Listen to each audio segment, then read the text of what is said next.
And another? T. And a third? W.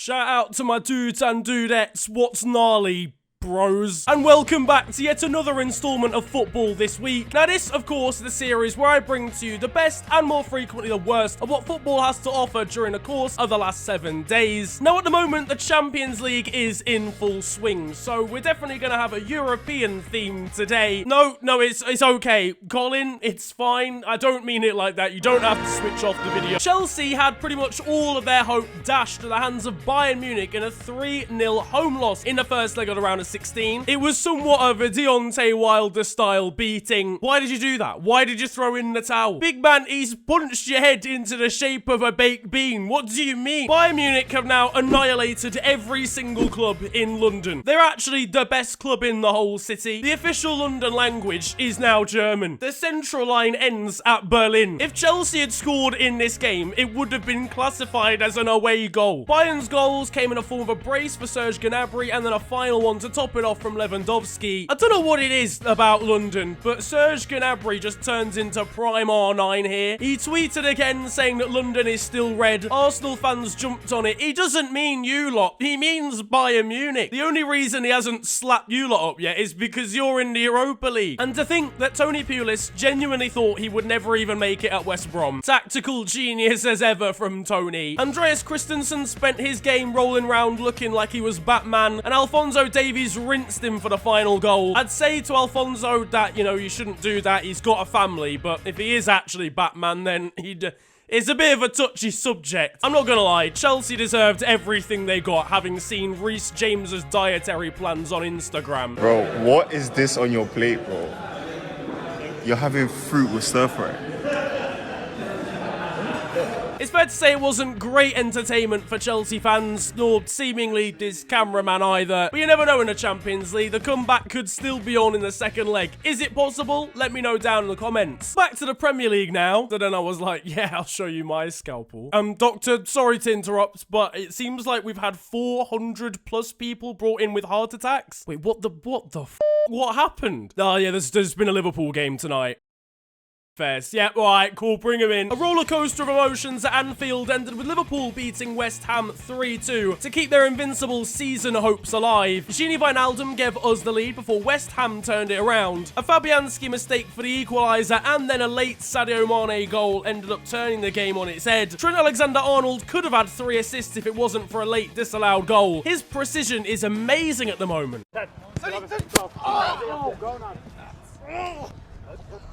Yep, there it is, right on the money. Suppose it's not the only time that Trent's shown complete disregard for potential babies. I just find it mental to think that an unbeaten season record was on the ropes because of David Moyes. I honestly wonder what goes on in this club's head sometimes. Why have you got to make us panic all the time? I nearly did it just for the banter, but I decided not to. Elsewhere, Arsenal beat Everton 3-2. Very entertaining game. The likes of Bukayo Saka and Eddie Nketiah shining. Sayad, mate, you might want to get back in the defensive line. It wasn't a day without Arsenal L's, though. Alex Iwobi getting involved in a dancing celebration against his boyhood club. Over in Manchester, the Red Devils somehow managed to beat themselves 3-0, according to Insta. And Chelsea at least had better fortunes domestically by beating Tottenham. Giovanni Lo Celso was somehow not sent off for a stamp on Aspi. It even went to VAR, and VAR said it was fine. You've just literally tried snapping his shit in half. I don't understand. VAR came out and officially said they'd made a mistake, but wouldn't give retrospective action to Lo Celso. It's not hard to understand these sorts of decisions when we see the behind the scenes of VAR. I'm convinced someone just forgot to pay the electricity bill this week. Alright, mate, I need your help. Have you seen this stamp at the Tottenham game? Because I've missed it.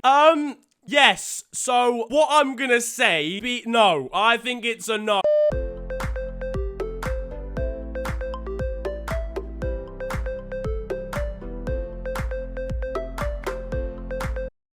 I never want to see this man play football again. And from one set of questionable Spanish decision-making to another, Barcelona used their emergency transfer on, of all people, Martin Braithwaite, and he was unveiled at the Nou Camp in front of a significant portion of fans.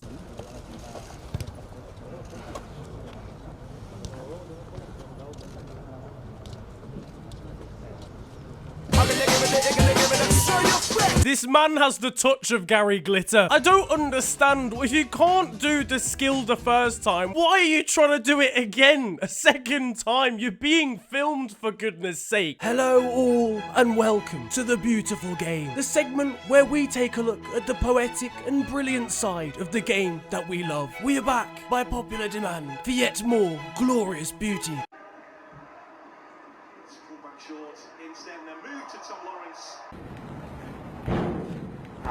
And that concludes The Beautiful Game. On to primary school news now. That can't be allowed to be a consistent segment. Children across the UK have been banned from heading the ball. Ah, no, Adam, not that type of head. It's just not an acceptable joke to make, is it? What I'm trying to say is there's been a ban across the UK for kids heading the ball in training after studies made between football and neurodegenerative diseases. The study would indicate that you're more at risk of getting diseases like dementia at a younger age if you're more prone to heading the ball at a younger one. Now, that's all well and good if that study is sound and completely waterproof, then fairs. But obviously, any sport has risks. Where do you draw the line? Should we just ban the football so no one gets injured at all? All I'm saying is I hope Sam Allardyce doesn't take up management at youth level, because your tactics are gone, my son. Over in the Netherlands, youngster Alan Halilovic is public enemy #1 amongst hot dog stands. I'm just gonna leave you for the soccer player, straight up. Oh, she got DM'd by a soccer player who has an $80 million contract. 43 million followers.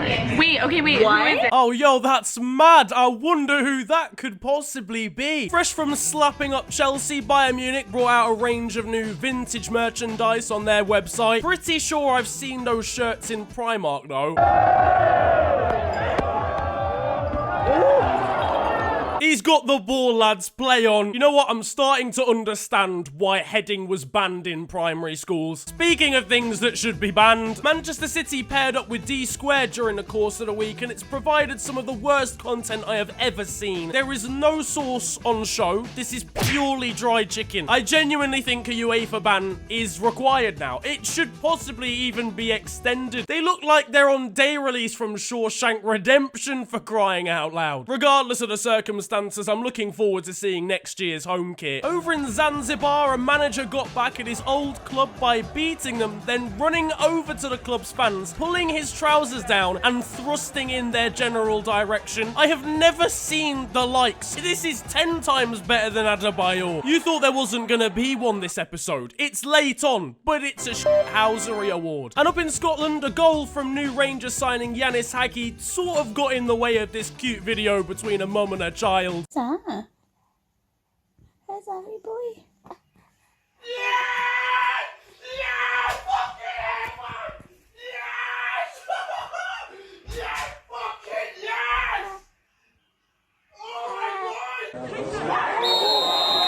Now though, it is time for Still 0-0, and you guys know what this is about. This is the segment where I bring you the best of Sunday League football during the course of the week. Now this one is, honestly, I've never seen anything as mental as this, and I would like to put a disclaimer that nobody in the video you're about to watch is hurt during the course of it. Over in South Africa, a crowd member was so disgusted at refereeing decisions during the game, he got in his 4x4 car, drove onto the pitch, and tried to run over the referee.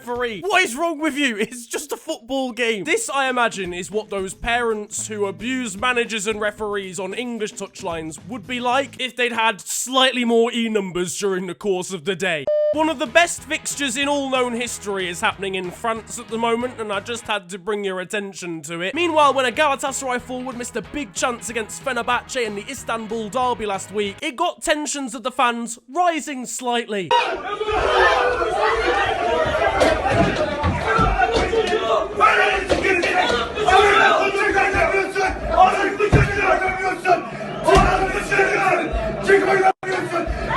Meanwhile, in the top division of Macedonia, a defender picked up a spare ball off the pitch and threw it at an attacker to try and distract him from scoring. As you can see on the replay, there's been more delicate tactics of winning the ball back, quite rightfully having literally carried an entirely wrong football and thrown it at the right football. He was sent off by the referee. And finally, in Serbia, Red Star Belgrade decided to put a massive speaker system in front of the away fans to drown them out, and chose to play Looney Tunes over the top of it.